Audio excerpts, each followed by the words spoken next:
शिव शंकर कहते कि हे पार्वती, पृथ्वीलोक में एक, मृत्युलोक में एक तुमरु नाम का बहुत बड़ा विद्वान मेरी कथा का गान करता है। अगर कैसे भी उस तुमरु की कथा में अगर बिंदु की आत्मा को पहुंचा दिया जाए और उस कथा का अगर वो श्रवण करेगी आत्मा, तो वो प्रेत योनि से मुक्त हो जाएगी।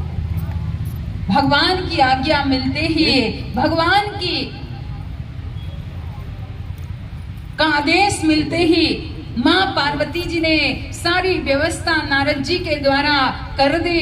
नारद जी को आदेश दिया, मृत्युलोक में जाओ, तुमरु को ढूंढो और तुमरु को ये भी कहना कि तुम अपने योग बल से बिंदु की आत्मा को का आह्वान करे और उसे उस कथा में स्थान दे। जैसे गोकर्ण ने धुंधकारी की आत्मा को आह्वान करके उसे कथा में, भागवत महापुराण की कथा में स्थान दिया था, ऐसे ही तुमरु ने बिंदु की आत्मा को शिव कथा में स्थान दिया और कहा जाता है कि 1 महीने तक शिव कथा हुई। यहाँ तो खाली 3 ही दिन है ना,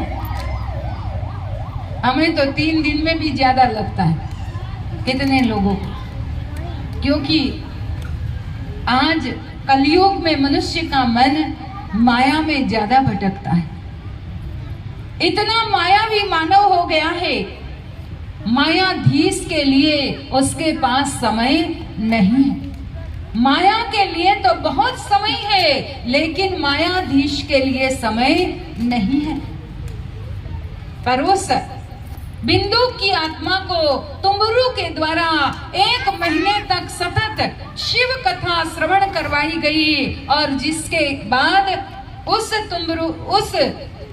बिंदु की आत्मा उस स्थान से, आत्मा से मुक्त होकर के वो एक सुंदर, एक दिव्य मनुष्य का रूप धारण करती है और तब उसके लिए वहां शिव दूत आते हैं और उस आत्मा को शिवलोक तक पहुंचाते हैं।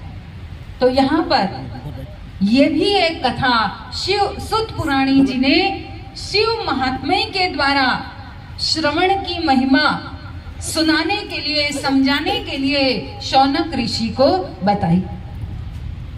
यहाँ से आगे अब शौनक ऋषि पूछते हैं कि जिस शिव महापुराण का आपने ये महात्म्य बताया, क्या उसका हम परिचय जान सकते हैं?